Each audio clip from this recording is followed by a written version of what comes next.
All right, so good afternoon. Today is August 31st, 2019. We're currently watching Hurricane Dorian in the Caribbean, and I wanted to talk a little bit this morning about the differences between Hurricane Dorian in 2019 and Hurricane Florence in 2018.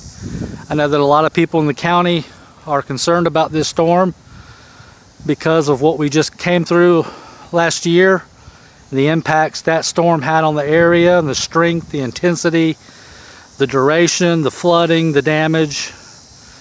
And Hurricane Dorian is really no different than any storm we've had in eastern North Carolina. It's just that Hurricane Florence set a new bar, and I know a lot of people are on edge. So let's talk a little bit about the official differences and then speculate a little bit about what could happen based on some of the emerging information that's coming out on the computer models. So normally storms that come into eastern North Carolina come from the south, and they curve from the Caribbean, and they're dying, weakening storms. They come in, they swing along the Outer Banks, and then they curve out to sea.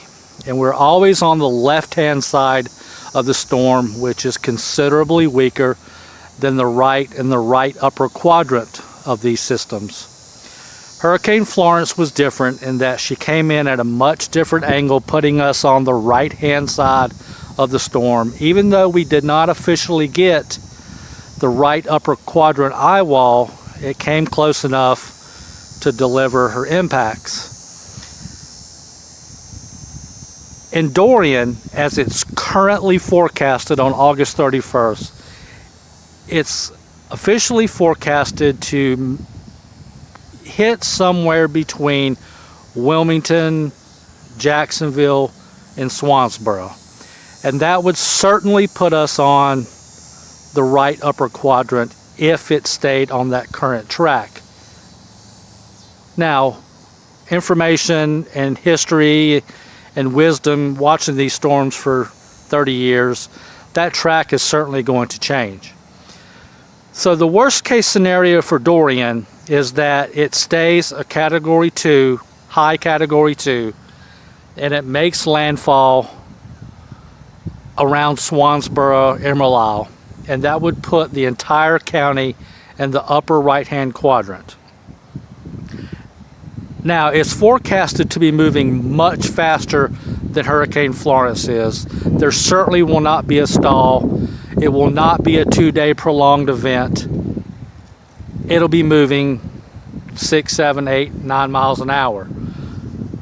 But that's the worst case scenario for Dorian, for it to be a Category 2 or possibly higher, even a strong Cat 1, and come in around Swansboro and Emerald Isle. Now, the best case scenario is that it hits down in South Carolina or comes in Wilmington as a Cat 1, and we'll certainly get the right-hand side effects, but we won't get anything like we did with Florence. So regardless of that information, you need to prepare like the storm is definitely 100% coming. That includes monitoring the National Hurricane Center official updates, monitoring local county emergency management, and making all your normal preparations for food supplies, non-perishable foods, dealing with pets, getting medications refilled, and things like that. So nothing in this video should deter you from making preparations and reviewing your evacuation routes.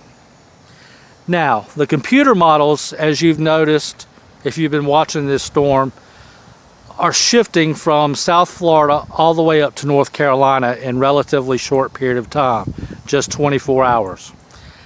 And the computer models that we're looking at 12 o'clock and 6 o'clock, I think will show that it continues to shift east. And then we'll be looking at a storm that approaches South Carolina and then curves and continuously curves out to sea. And it's very likely that we could see Dorian not even make contact with land in South Carolina and North Carolina, and that would be the very best case scenario. Now, we're still going to get a storm surge, we're still going to get winds, we're still going to get rain, we're still going to have power outages, we're still going to have down trees. But in that scenario where it curves out to sea, that is the best case scenario.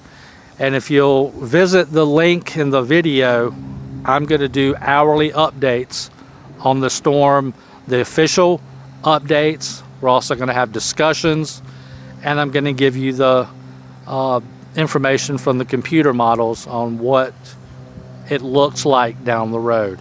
The computer models have certainly led the National Hurricane Center in this storm. Yesterday they were forecasting for South Florida. The models were showing Georgia, South Carolina, North Carolina, and then the NHC updated this morning. So visit the link in the video, share this video. There's a comment form at the article that the video links, and let's talk about this. If you have any questions or want to stay updated, just refresh the page.